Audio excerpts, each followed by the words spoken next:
ലോക്സഭയിലും രാജ്യസഭയിലും എല്ലാം ഈ ഒരു നിയമം വരുമ്പോൾ നിങ്ങൾ ഇവിടെ ഉണ്ട്, അത് കാണുന്നുണ്ട്.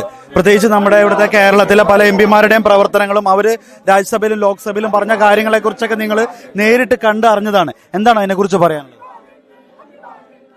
ഒറ്റവാക്കി പറയുകയാണെങ്കിൽ മുനമ്പം ജനതയെ വോട്ടാർത്ഥിക്ക് വേണ്ടിയിട്ട് തഴഞ്ഞു കളഞ്ഞു.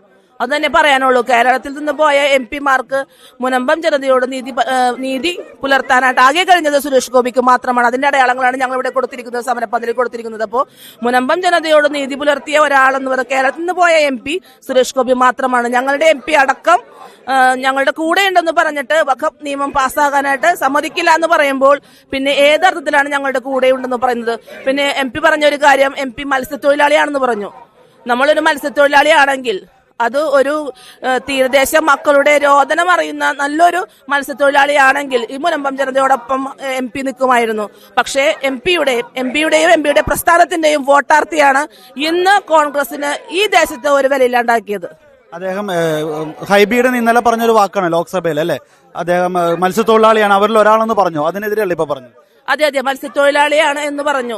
നമ്മളൊരു ഫിഷ് കറി കഴിക്കുമ്പോഴും ഫിഷ് ഫ്രൈ കഴിച്ചാലും നമ്മളൊരു മത്സ്യത്തൊഴിലാളി ആവില്ല.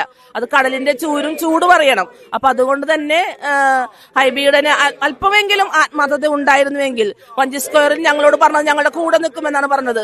പക്ഷേ പാർലമെന്റിൽ ചെന്ന് പുള്ളി സംസാരിച്ചത് വേറെ, അവസാനം പറഞ്ഞത് വേറെ.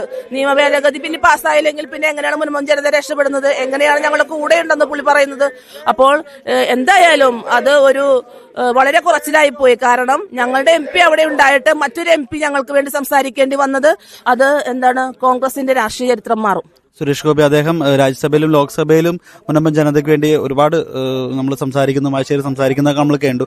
അദ്ദേഹം ഇപ്പോഴും ഈ ഒരു നിമിഷം വരെ നിങ്ങളുടെ ഫോണിലുണ്ടായിരുന്നു ചോദിച്ചായിട്ട്. എന്താണ് അതിനെക്കുറിച്ച്?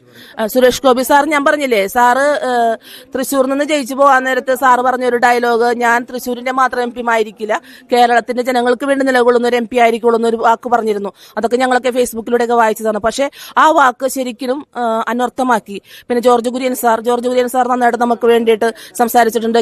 കിരൺ റിജു, അപ്പൊ ഒത്തിരി പേർ, നമ്മളെ അറിയാത്ത ആളുകൾ വരെ നമ്മളെ പാർലമെന്റിൽ നമ്മൾക്ക് വേണ്ടി സംസാരിച്ചപ്പോഴും നമ്മളുടെ എല്ലാ അവകാശങ്ങളും തടയുമാറാണ് കേരളത്തിൽ നിന്ന് പോയ മറ്റ് MP ചെയ്തത്. അപ്പൊ അതിന്റെ ഒരു ഖേദം ഞങ്ങൾക്കുണ്ട്. അതിന്റെ ഒരു ഖേദം ഉള്ളതുകൊണ്ട് തന്നെ ഞങ്ങൾ പറഞ്ഞതുപോലെ തന്നെ ഈ സമരം 6 മാസം കഴിഞ്ഞാൽ കേരള രാഷ്ട്രീയ ചരിത്രത്തിൽ വലിയ മാറ്റങ്ങൾ ഉണ്ടാക്കും എന്ന് പറഞ്ഞത് അത് മുനമ്പത്തുനിന്ന് ഒരു തുടക്കം തന്നെയായിരിക്കും.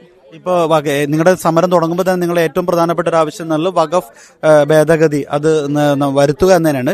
അത് ഇപ്പോൾ നടന്നിരിക്കുകയാണ്. ആ ഒരു സ്വപ്നം നിങ്ങൾ സാക്ഷാത്കരിക്കുകയാണ്. ഇനി എത്രത്തോളം ഉണ്ടാവും നിങ്ങളുടെ ഈ ഒരു സമരത്തിന്റെ യാത്ര, അല്ലെങ്കിൽ നിങ്ങളുടെ ലക്ഷ്യം, അതായത് നിങ്ങളുടെ റവന്യൂ അവകാശങ്ങൾ പുനഃസ്ഥാപിക്കുക എന്നുള്ളൊരു ലക്ഷ്യത്തിലേക്ക് യാത്ര എന്തോരുണ്ടാവും?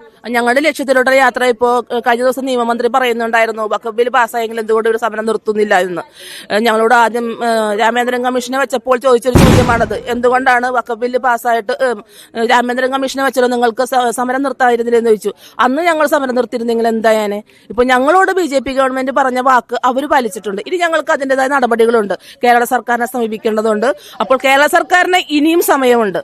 അപ്പോൾ കേരള സർക്കാരിൽ നിന്ന് ഞങ്ങളുടെ റവന്യൂ അവകാശങ്ങൾ ഞങ്ങൾക്ക് പുനഃസ്ഥാപിച്ച് കിട്ടുന്നത് വരെ ഞങ്ങളുടെ ഈ സമരപ്പന്തൽ ഇവിടെ ഉണ്ടാകും.